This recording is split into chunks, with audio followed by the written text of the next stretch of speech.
Si les musiciens, merci beaucoup, Dieu vous bénisse, merci. Bonjour à ceux qui nous rejoignent sur le net, que Dieu vous bénisse, ça va, j'espère. Ici, il fait pas très chaud, et en plus, la chaudière nous a lâchés, c'est bien, hein. On a une série comme ça en ce moment. C'est rigolo.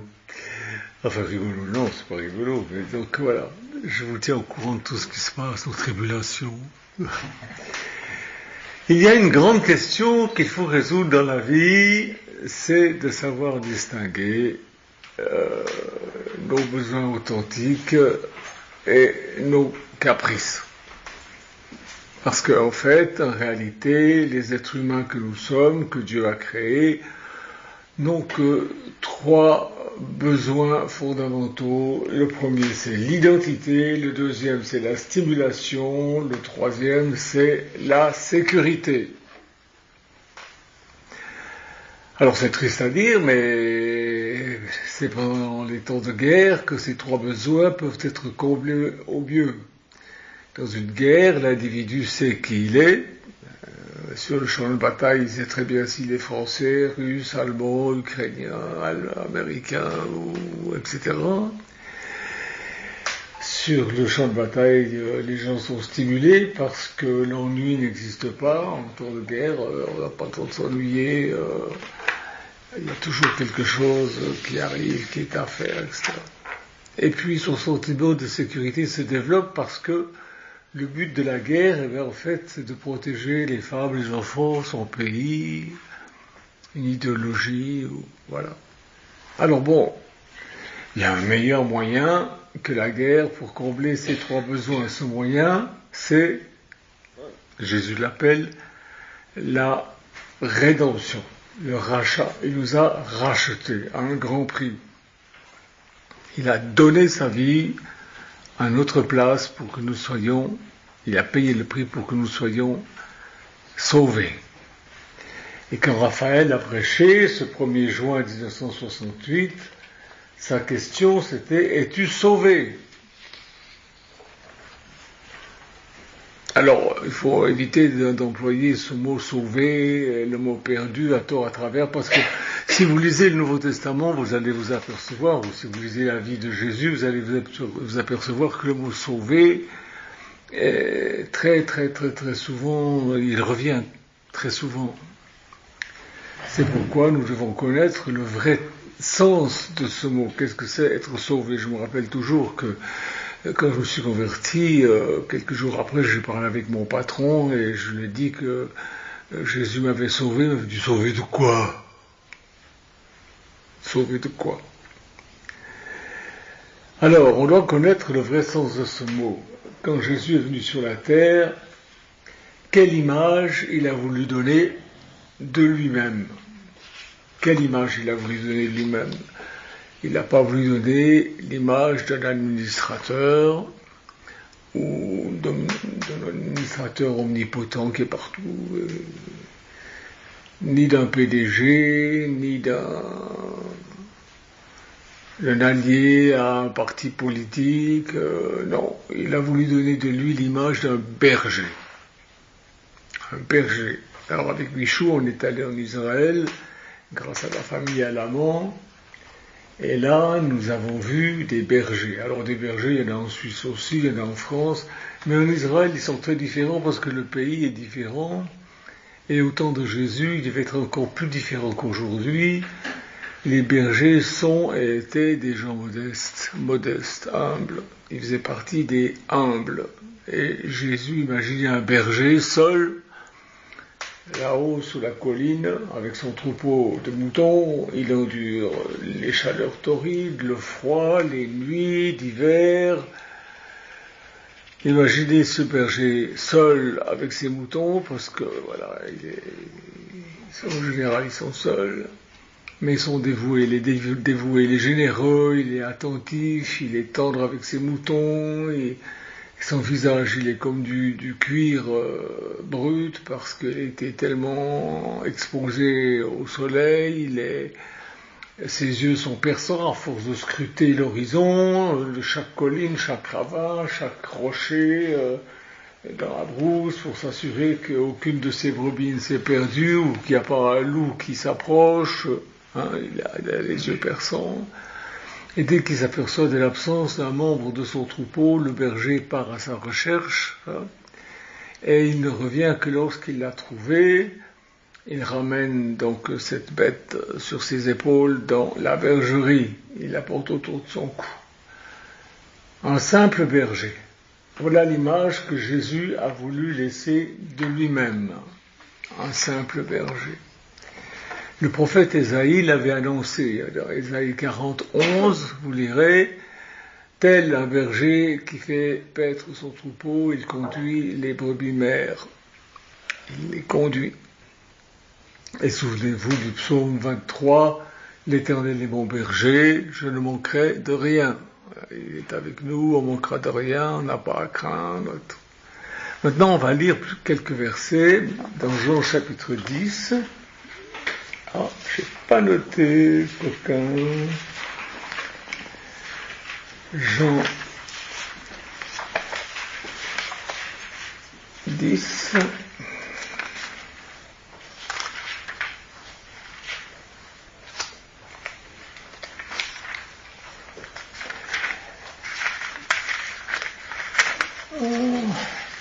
J'ai les doigts tout secs. Jean 10, 1 à 2. Premièrement, Jésus dit, oui, je vous le déclare, c'est la vérité, celui qui entre par la porte dans l'enclos des brebis, celui qui n'entre pas par la porte dans l'enclos des brebis, mais qui passe par-dessus le mur, ou par un autre endroit, celui-là est un voleur et un brigand. Mais celui qui entre par la porte est le berger des brebis. Un peu plus loin, verset 7, il dit, je vous le déclare, c'est la vérité, je suis la porte de l'enclos des brebis. Et tous ceux qui sont venus avant moi sont des voleurs, des brigands, mais les brebis ne les ont pas écoutés. Je suis la porte, celui qui entre en passant par moi sera sauvé. Il pourra sortir, entrer, il trouvera de la nourriture.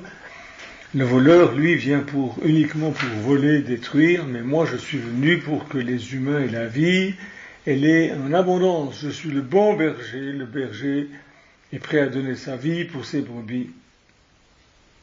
L'homme qui ne travaille que pour l'argent n'est pas vraiment le berger et les brebis ne lui appartiennent pas.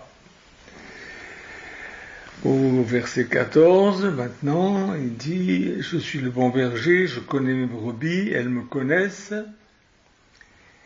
de même que le Père me connaît et que je connais le Père. Et je donne ma vie pour mes brebis. J'ai encore d'autres brebis qui ne sont pas de cet enclos, il parlait des non-juifs. J'ai encore d'autres brebis qui ne sont pas de cet enclos, je dois aussi les conduire, elles écouteront ma voix, elles deviendront un seul troupeau avec un seul berger. Et le Père m'aime parce que je donne ma vie pour ensuite l'obtenir à nouveau. Personne ne prend ma vie, mais je la donne volontairement. J'ai le pouvoir de la donner et j'ai le pouvoir de l'obtenir à nouveau. Cela correspond à l'ordre que mon Père m'a donné. Alors, que veut dire être sauvé ? Eh bien, ça veut dire connaître son identité, avoir de la stimulation et être en sécurité. En devenant membre de la famille de Dieu, en sachant que Jésus est notre frère, qu'il est notre berger, qu'il nous conduit, vous saurez, vous sentirez même, bien que je n'aime pas tellement dire ce mot sentir, que vous appartenez à un groupe de croyants qui a été choisi et qui est heureux. Bon, il peut y avoir des petits problèmes, mais ils se règlent toujours parce que Jésus est le bon berger qui nous donne de quoi régler les problèmes. Et ça, c'est l'identité. Nous savons que nous sommes les brebis du Seigneur. Vous savez qui vous êtes.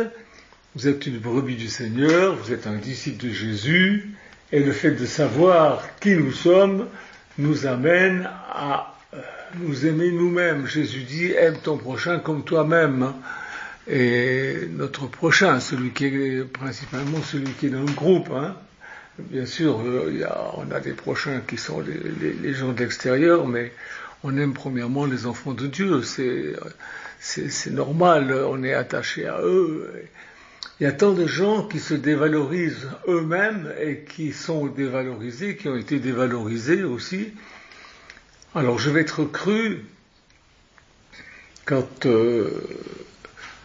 Michou et Stéphane vont faire les courses le vendredi, eh bien, ils connaissent le prix des choses en voyant l'étiquette, non? Bien sûr. Et il y a quelques années, il y a un diamant qui appartient à la reine d'Angleterre qui était exposé à Rome, et à côté de ce diamant, il y avait une étiquette, c'est un rigolo qui avait écrit « Cristal de roche, 1 euro ». Vous imaginez ça, 1 euro pour un tel diamant?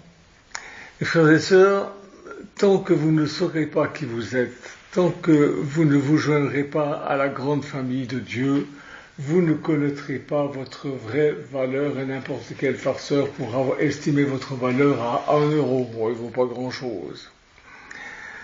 Et je dis que les enfants de Dieu sont sauvés parce qu'ils savent ce qu'ils sont. Ils connaissent leur valeur. Et les autres, les perdus, ils ne savent pas d'où ils viennent et ils ne savent pas où ils vont. Voilà pourquoi on dit qu'ils sont perdus. Ça ne veut pas seulement dire qu'ils vont en enfer après la mort, mais ils sont déjà perdus ici-bas. Ils ne savent pas d'où ils viennent. Il y en a qui pensent qu'ils descendent du singe. Certains, peut-être bien, oui, quand même. Mais non. Il n'y a pas longtemps, j'ai vu une annonce sur Facebook. C'était une famille qui cherchait un grand-père qui s'était perdu, qui avait disparu, et ils avaient mis sa photo. Et quand les gens l'ont trouvé, parce que grâce à la photo et à cette annonce sur Facebook, cet homme était retrouvé, mais il ne savait que son prénom parce qu'il souffrait de la maladie d'Alzheimer, il ne savait rien, ne savait pas son adresse, ne savait rien. Être perdu, pas son corps, mais ne pas connaître son adresse, c'est terrible. Eh bien, la majorité des gens sont comme ce monsieur, ils sont perdus dans la vie, ils ont oublié qu'ils ont un Père Céleste et ils ne savent pas où est la bergerie, ils ne connaissent pas l'adresse, ils ne savent pas que l'Église c'est la bergerie de Dieu, ils ne savent pas. Oui, puis il y a tellement de l'Église, laquelle est la vraie, tout, ils discutent tout le temps. Tout ça. Se rapprocher de Dieu équivaut pour l'être humain à reconnaître son enclos. On connaît le berger, il est le berger, mais il est aussi la porte de l'enclos, il le dit lui-même, donc on sait d'où on vient, on sait où on va. Mais si vous êtes perdu, écoutez-moi bien, vous n'êtes plus, parce que je vous le dis, vous êtes un enfant de Dieu, qui s'ignore, mais vous êtes un enfant de Dieu.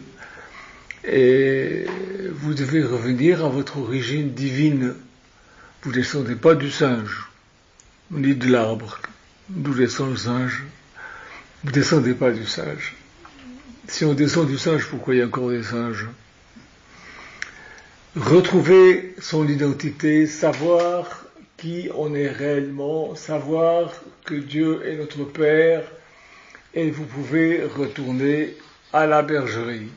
Ça, c'est fantastique, parce que être sauvé signifie aussi être adopté au sein de la famille de Dieu. Les gens sauvés peuvent avoir des problèmes, même des problèmes entre eux. Ça peut arriver que dans l'Église, il y a des gens qui ont des problèmes entre eux.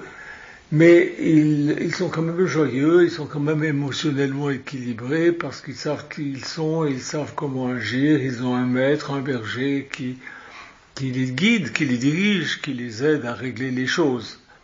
Et les perdus, eux, sont craintifs, ils sont tendus, ils ont des raisons de l'être, ils sont méfiants, ils sont querelleurs, ils sont raisonneurs, ils sont froids, ils sont repliés sur eux-mêmes. Il y a de quoi, parce que dans ce monde qui s'arrange pas, il y a tous les jours des choses horribles qui se produisent. Donc les perdus sont craintifs, tendus, méfiants, on les comprend. Alors laissez-vous aller, laissez-vous aimer par Jésus le bon berger.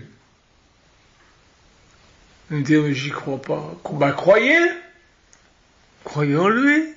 Pourquoi vous voulez pas croire? Ah, mais j'ai jamais vu. Il y a des tas de choses que vous n'avez jamais vues, et pourtant elles existent.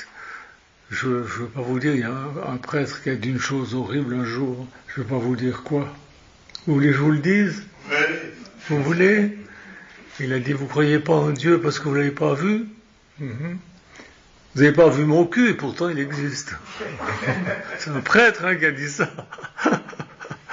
Oui, c'est... On se souvient au moins de phrases comme ça, hein? On s'en souvient. Dieu vous aime. Quoi que vous ayez fait, il vous aime.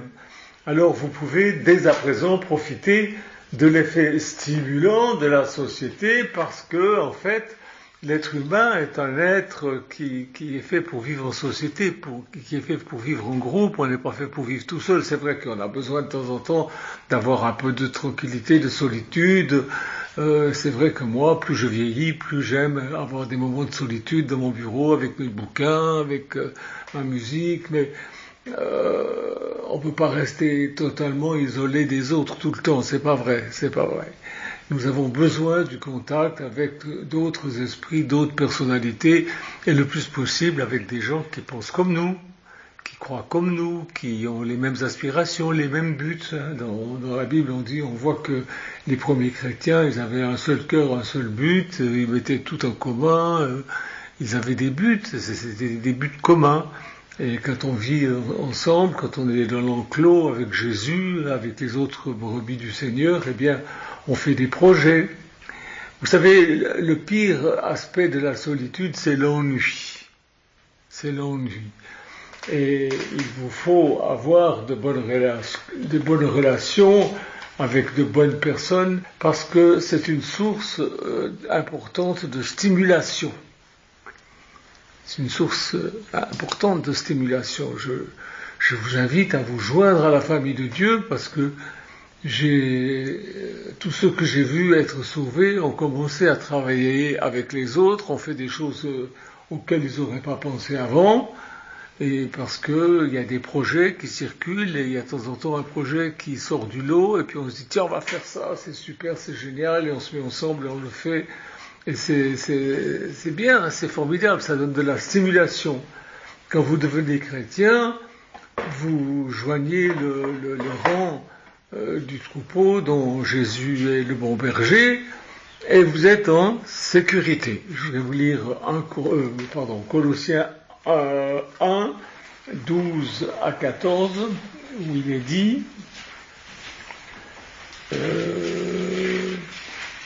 remerciez avec joie le Père, il vous a rendu capable d'avoir part aux biens qu'il réserve dans le royaume de lumière à ceux qui lui appartiennent. Il nous a en effet rachetés à la puissance de la nuit, des ténèbres, et nous a fait passer dans le royaume de son Fils bien-aimé. C'est par lui qu'il nous a délivrés du mal et de nos péchés, et nos péchés sont pardonnés. Jésus-Christ est l'image visible du Dieu invisible. Alors, nous a sortis des ténèbres pour nous mettre dans la lumière et pour que nous puissions faire les choses en toute sécurité avec les autres et non pas tout seul comme des électrons libres. Ayant Jésus pour berger, vous serez conduit, vous êtes en sécurité. Vous êtes en sécurité. Il ne va pas vous emmener dans un endroit. Il nous conduit dans de verts pâturages. Il ne nous emmène pas près d'une falaise, puis en nous disant fais un pas de foi. non, il nous emmène près des eaux paisibles, là où il y a des bons pâturages. C'est lui qui nous conduit. Et même si vous rencontrez des loups déguisés en brebis, parce qu'il arrive qu'il y ait des loups qui se déguisent en brebis et qui rentrent dans l'enclos, eh bien, vous n'allez pas tarder à les reconnaître, à vous rendre compte qui ils sont, et Jésus vous en protégera, parce qu'il est le berger, c'est lui qui est le plus intéressé à votre sécurité, donc il vous protégera. L'identité, la stimulation, la sécurité vous appartiennent en Jésus-Christ, vous n'avez qu'à les prendre et à dire merci Jésus. Amen. Dieu vous bénisse. Dieu vous bénisse, que Dieu vous aide à comprendre ces choses et à entrer dans l'enclos avec Jésus qui vous conduit et qui vous donne toute la sécurité, la protection et la stimulation. Que Dieu vous garde. Amen. Au revoir. À bientôt.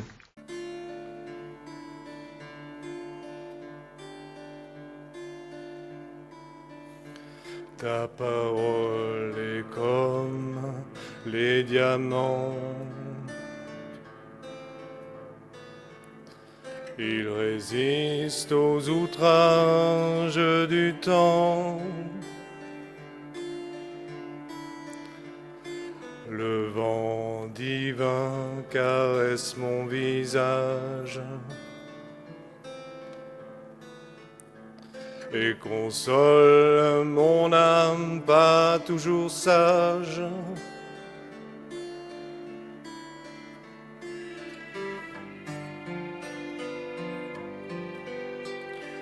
Oui, je crois à ton amour. Oui, je crois pour toujours.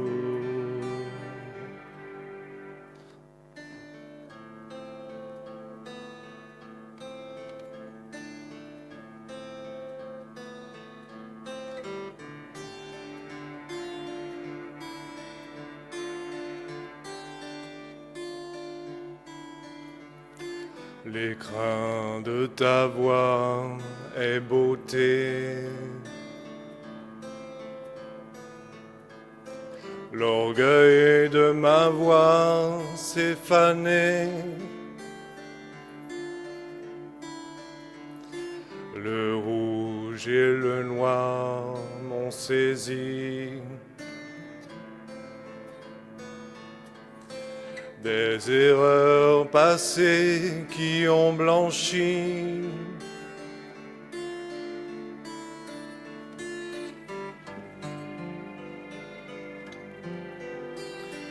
Oui, je crois à ton amour. Oui, je crois pour toujours.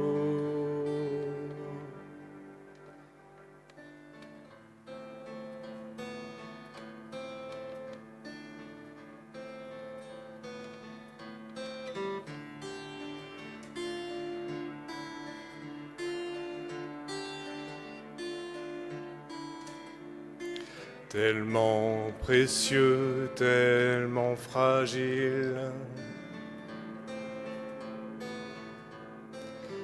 À tes yeux comme l'argile, résonne en moi comme les eaux. Jaillissent de moi tous tes mots.